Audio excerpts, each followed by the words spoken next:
Կա կարծիք, որ Միացյալ Նահանգները հավաքական իմաստով ուզում է լուծել Եվրոպայի հարցը նաև, խաղից դուրս հանել, այսինքն իր համար դարձնել շուկա, որտեղ ինքը իր ապրանքներն ու ծառայությունները պիտի վաճառի, եւ այս գործում շատ է պետք Ռուսաստանի աջակցությունը, որպեսզի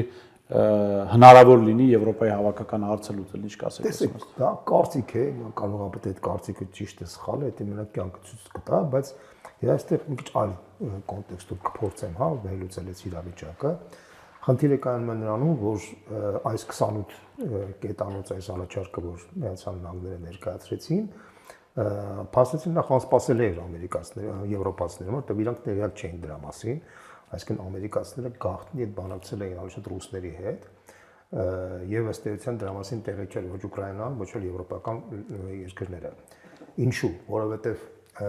փաստացի կարելի ասել, որ Տրամպը հետեւյալ մոդել ունի, ասում է ես կոնֆլիկտները փորձել եմ լուծել գործարքի միջոցով։ Իսկ գործարքի մեջ ուժեղ կողմը, որ ուժեղ կողմն է, իրան պետք է առաջ տեղ տան, որովհետեւ որպեսի գործարքը լուծվի, ուժեղին պետք է տեղ տաս, որ ինքը խնդիրը կարողանա լուծել, որովհետեւ քանի որ այստեղ ուժեղ կողմը Ռուսաստանն է, իսկ թույլ կողմը Ուկրաինան է, հեշտ ալի շատ Ուկրաինայի վրա ճնշել, քան Ռուսաստանը, Ռուսաստանը հնարավոր չի ճնշել։